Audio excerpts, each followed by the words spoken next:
Okay, so hi, my name is Jean. I wasn't nervous until like an hour ago, and now I'm like, oh my God, what am I doing? I was planning to have this be like a super casual thing. I saw some of the smaller classrooms and I was like, that's great. We're just gonna hang out and talk. And then when I saw this room, I was like, okay, this is a little more intimidating actually. But anyway, yeah, so I'm talking about okay, I hate titles. Media that sells or media that tells, I don't know. I'm talking about the media. I'm talking about the self-help industry, but how it's kind of all related to culty stuff. And I'll explain that a little bit more as we get into it. Um, Before we get started, somebody just mentioned this, and I realized, yes, I would like to acknowledge that we are on unceded Indigenous territory. The traditional community of this land was the Kenyan Tehaka community. Montreal was long a meeting place for Indigenous communities, long before colonizers came here. And I think it's always important for us to recognize that.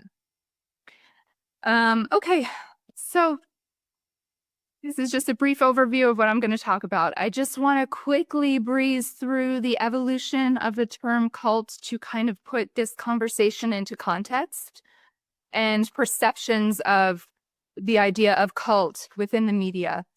That will set the context for my personal story. So rather than being like an academic work, this is much more a personal story of the media's role in an event in my life personally, and then what I've learned from that and what I think could be done to kind of improve the whole situation I'm going to lay out for you.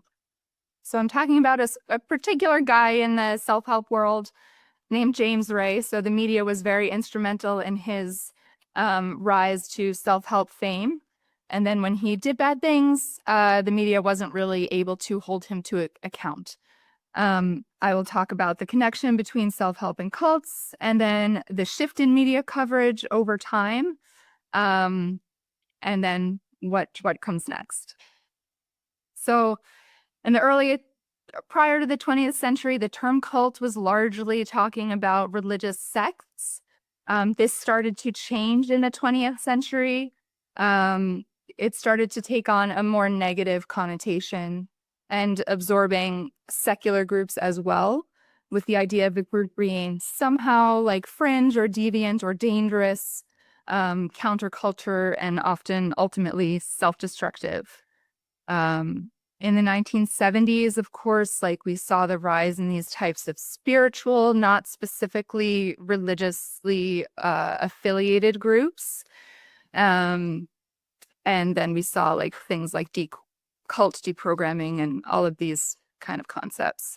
Jonestown, I think that tragedy was kind of a tipping point in the perceptions of what cults are in the popular conversation. Again, accelerating this negative connotation and the fear. Into the 1990s, there was a lot of media coverage of things like the Heaven's Gate group and the Waco disaster. Again, this is just setting the context for my own story. Early 2000s, I think the media coverage, so I went back and tried to look at some of the media coverage of cults and culty groups and trying to establish like this shift over time. I think there was less of this idea of panic over culty groups, but it sort of became like a cultural, like a joke almost. So when you look at articles from the early 2000s or the late 90s, you get things like this. One perk of being in a polygamous cult, great hair. It's funny, but I mean, does it need to be the headline? That's kind of missing the larger point. This was a Vice article that was kind of, I mean, it's pretty funny. It's a funny article. There's a link to it later, but he joins 3 cults just to kind of see what it was like, and the whole tone of the article is very very joking, very kind of light-hearted. It's, it is funny, but this cult wise is about as good a vibe as it gets, talking about different cults. So that's where we are. So this is where my story picks up. Again, this was kind of the idea of what cults were at the time when my story starts. So my story really starts in 2006. So Rhonda Byrne, this kind of secretive Australian author, I guess we would say, she drops this movie, The Secret. The Secret becomes like just this huge thing in the self-help, self-improvement world. It's mostly all about the law of attraction, which is not a new concept in self-help. It's been around forever, but by packaging it like a secret, some kind of proprietary knowledge, it becomes something that you can sell really, really well. And they sold it a lot. It was a movie, then they made it into a book format as well. It's kind of like a documentary style, interview style with a number of different personalities in the movie who give their spin on the law of attraction.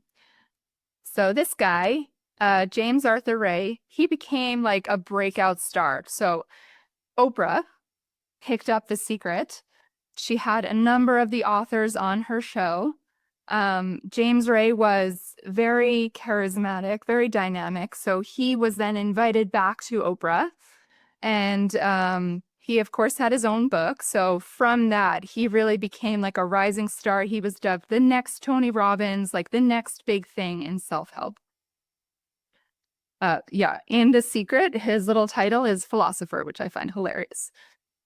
He's, he was a sales guy for AT&T. And then he was, he parlayed his penchant for speaking in groups into this kind of personal development stuff. So how to become a self-help guru. So this is the formula. If you want to become a self-help guru, this is kind of what you need to do. Write a book, get on Oprah, leverage the media to legitimize you. Then your book becomes a bestseller. And then you can start running in-person workshops, charging lots of money for these events. This is kind of the formula in the 90s and the early 2000s. It has shifted, of course, with the, the rise of social media. How to become a rich self-help guru. So not just a self-help guru, but you want to get rich. So you hook your audience with your book and then offer some free events. Then when you have this captive audience at your free events, use every slimy strong-arm sales tactic to get them to buy the next event, charge a few $1,000s for that one.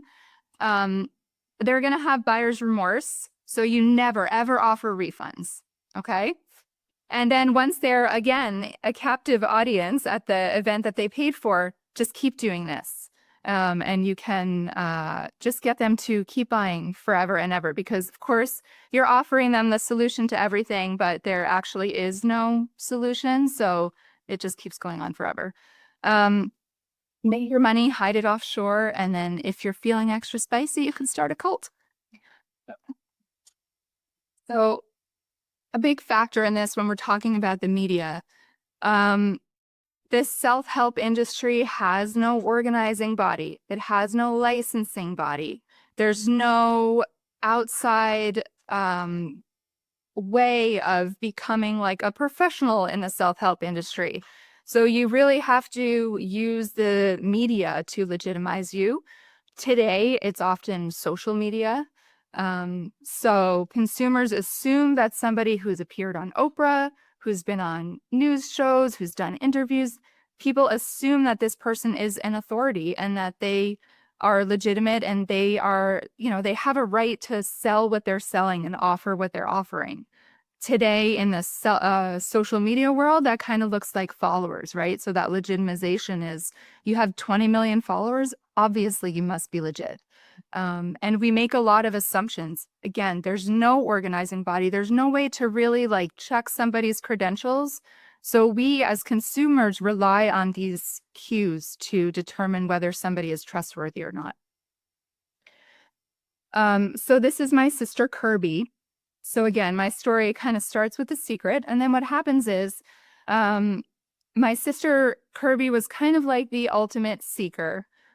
She was always looking for, the thing that was going to help her take her business to the next level, the thing that was going to help her take her personal life to the next level.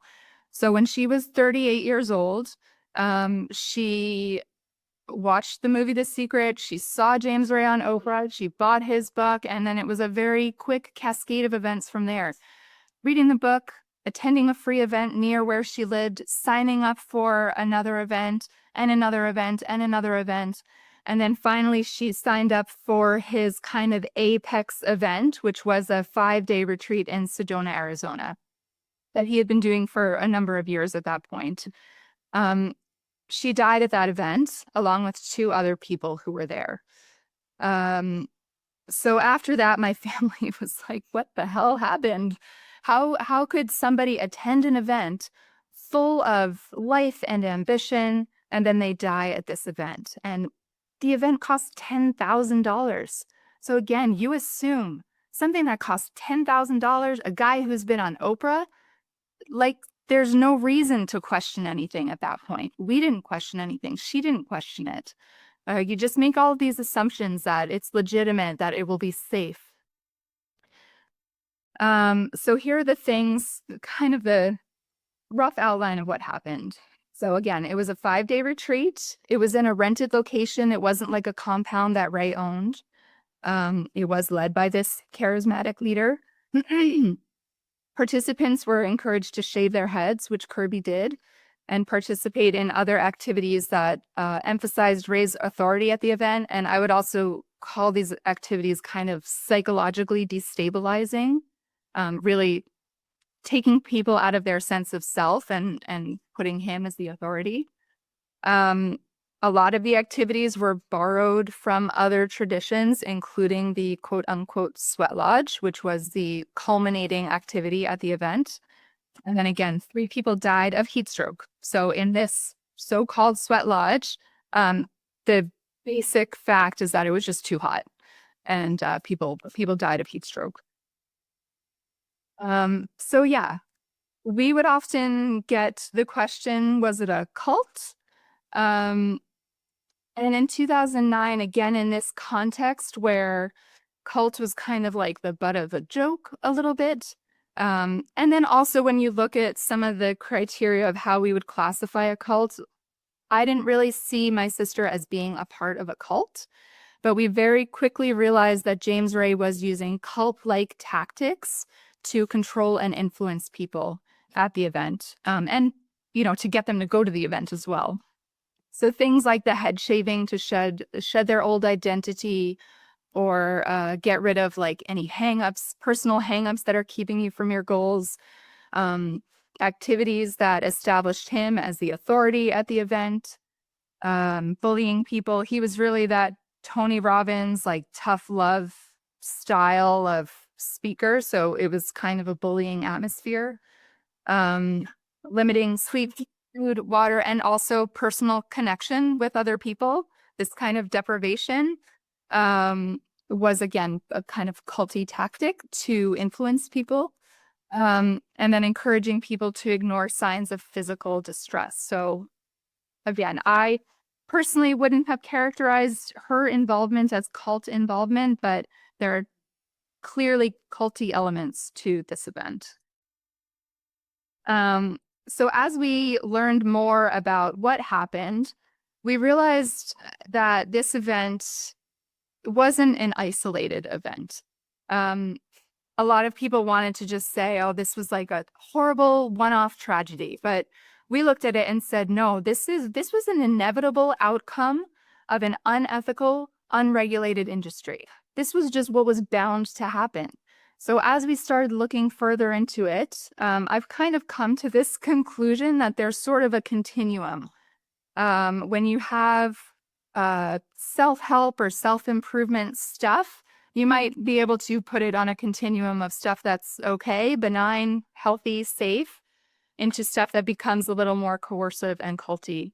And another very important part of this connection is that many cults, even spiritual, quasi-religious cults, what they are offering when they hook people, because of course nobody joins a cult, what they are offering you is something that sounds a lot like self-help or self-improvement. So I feel like it's at this point, I don't even really think it's useful to separate the two. I think there's just so much crossover. Um, for example, we talk about red flags for unethical self-help. The list is basically the same as red flags for cults. It's all the same.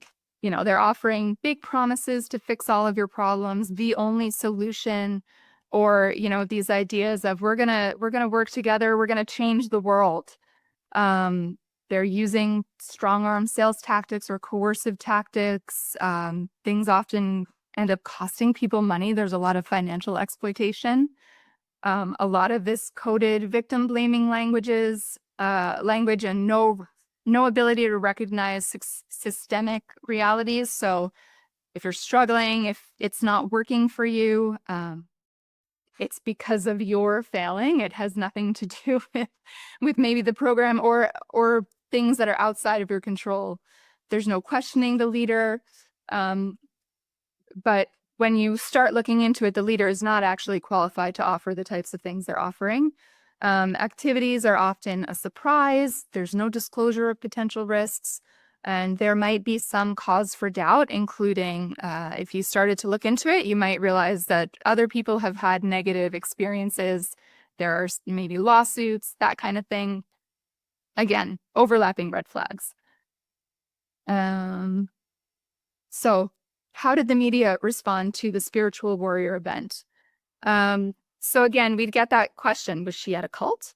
Was this a cult event? And we would say, well, maybe not really, but they just focused on these sensationalized aspects of, you know, it's a juicy story when 3 people die in an event. They paid $10,000 to go to the event. So there was a lot of media coverage right in the beginning. We jumped on it. My family did. The 2 other families, I would say that just for personal reasons, they were in less of a position to be very public. But my family, Kirby was 38 years old. She didn't have any kids. And they presented her as a middle-aged woman. And we were like, fuck no. Sorry, but we were like, that is not an adequate characterization of this very dynamic person. So we gave interviews whenever somebody was willing to talk to us. We put pictures out there of Kirby. We really wanted to try to show that while she was a victim at this event, she was actually the perfect example of the type of person who could so easily be harmed. She was not a weak person. She may have been in a particular position of vulnerability, but vulnerability does not equal weakness. And we are all vulnerable at different points. So if this happened to her, it could happen to anybody. That was the message that we were trying to put out there. Our experience with the media was mixed. So again, in the absence of this sensational cult story, the media really focused on how sad it was, how tragic it was. So we went on Larry King. It was probably 3 weeks after she passed away. I was actually living in Montreal at the time. We had talked with one of the producers of Larry King before we went there, and we told them all of the things that we wanted to talk about. We told them how, we feel like this is a symptom of a larger problem within the industry. We wanted to talk about how if there was a credential for the self-help industry, obviously this guy was going to lose it because people were doing exactly what he told them to do and they died. Like if you were a doctor, this would be a malpractice lawsuit, but there's nothing like that in this industry. So these were all the things we really wanted to talk about. And instead, Larry King, who in my opinion was a terrible interviewer, he just wanted to talk about how sad it was. And we are kind of at the interviewer's mercy. We had 20 minutes and we all felt really frustrated and sad by this missed opportunity. And that was just repeated over and over and over again in our experience with the media.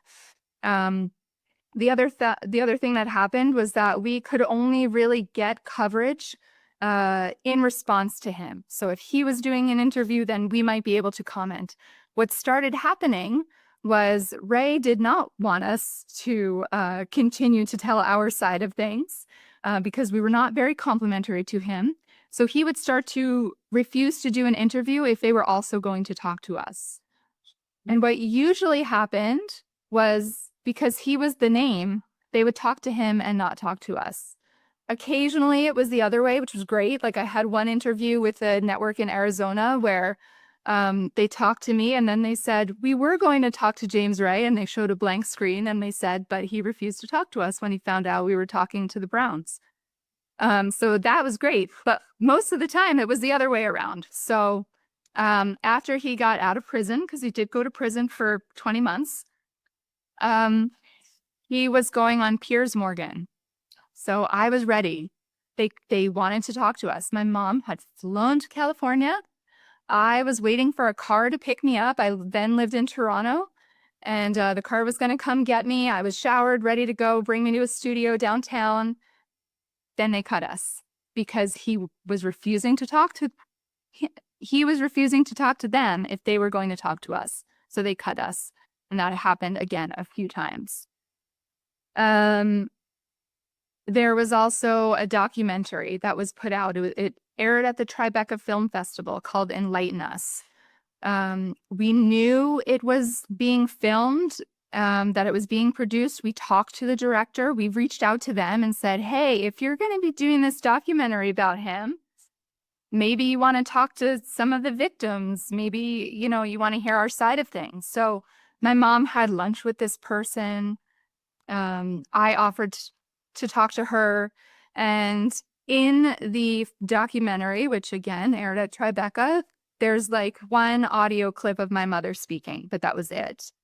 And in this documentary, he said things like, this tragedy had to happen so that I could grow. And we were like, what? Yeah. So, and that was the line that he was going with once he got out of prison, because of course he wasn't going to stop operating in the self-help industry. I think he would have made a great realtor or car salesman, but instead he continued on with this very, very important work. And, as another example, he was on the Don Lemon. He was interviewed by Don Lemon. Again, CNN never reached out to us. Ray was on there talking about the horrible tragedy that had befallen him, the loss of his good friends, Kirby, my sister, and we were just like, dude, she was your customer. But we were not given the space to tell that story, and it was extremely frustrating. And again, there was no self-reflection that we saw from the media in terms of how they contributed to his rise to fame. So as an example, I wrote an open letter to Oprah that I put out there. That's the QR code. Feel free to read it. And I just said, look, Oprah, I'm not blaming you. I don't think this is your fault, but I think that it would be helpful if you would recognize how you contributed to this tragedy.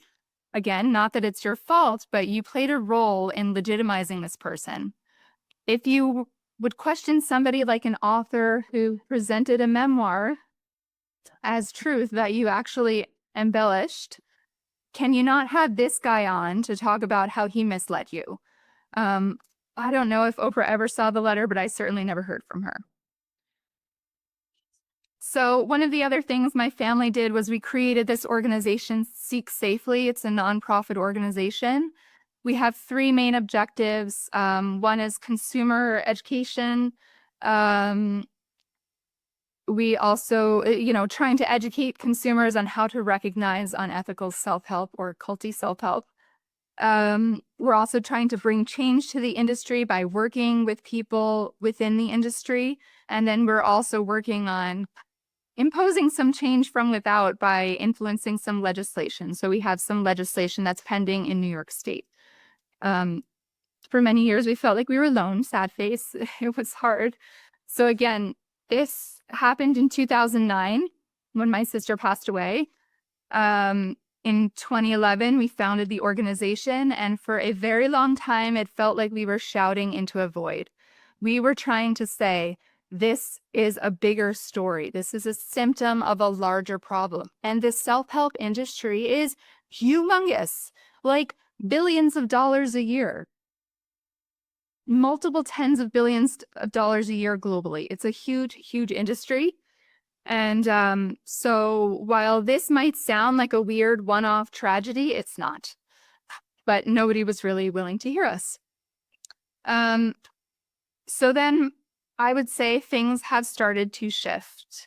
So I understand, especially for people who have been involved in some of these groups, these types of docu-series and documentaries and podcasts and things that have come out, they might not always hit the mark perfectly.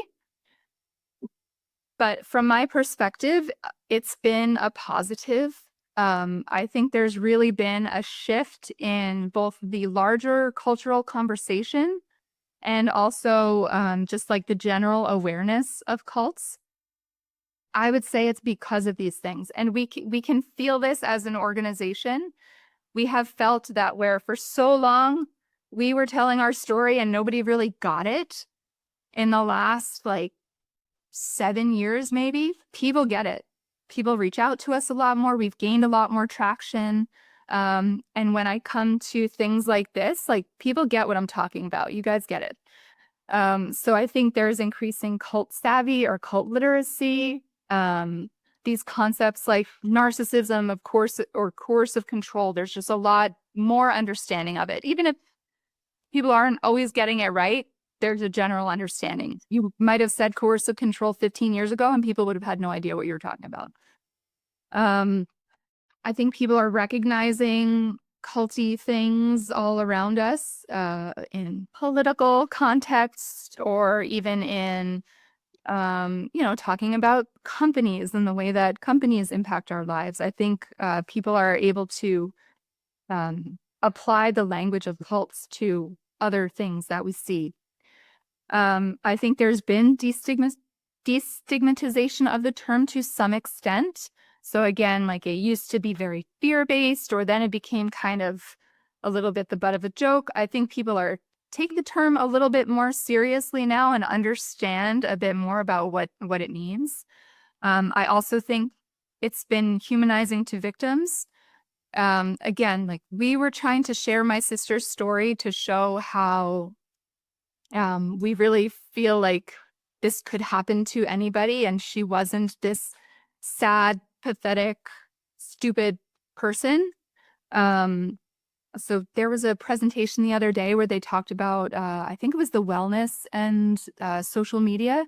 They talked about, the majority of consumers of this stuff are highly educated people. It's not, stupid people. And I think, these docuseries and things like putting faces to the victims, I think that's been a positive thing overall.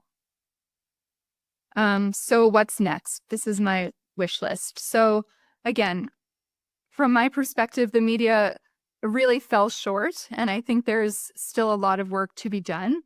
So some of the things I would like to see is more content that can draw the connection between self-help, self-improvement, wellness, and cults. So that thing I talked about the overlapping red flags, the kind of continuum, I think we need more of that to educate people about how to avoid these types of things. And again, I think you're hitting 2 marks there. It's not just about self-help, it's also about cults. That's why I'm here. I'd like to see more media scrutiny of the types of people that it promotes. So again, in the absence of an authority, the media becomes, a legitimizer. So there needs to be a lot more scrutiny. And then again, self-help consumer protection legislation, which would also protect would-be cult victims. So this is the bill we have in New York State, Senate Bill S1155A. It actually passed in the New York State Senate, and then it's just sitting there. It hasn't been voted on by the Assembly yet, but, we're crossing our fingers. Stuff takes a while. Until then, we have to recognize how this media conversation is really changing because of the way the media landscape is changing. and then try to figure out how to deal with that. So how do you deal with social media? And, you don't go on Oprah anymore. That's not how you become the self-help guru. You gain 20 million followers on Instagram. So how do we kind of deal with that? And then the only other real answer that we have at this point is focusing on consumer education and empowerment. So how to scrutinize a potential guru, how to recognize red flags, how to be empowered in your growth journey. So we created something called the Seek Safely Compass. That was actually what I presented last year at ICSA. So that's what the QR goes to, my presentation from last year. And then understanding what course of control looks like in the self-help environment.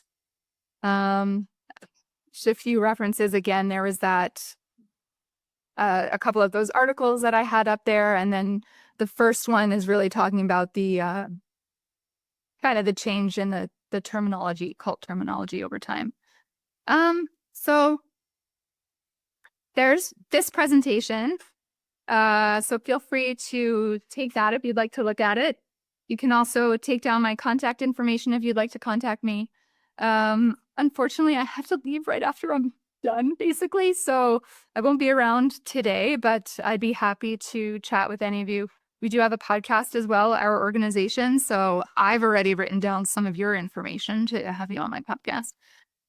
But yeah, I'd be happy to talk to anyone. And now I'm happy to have questions, comments.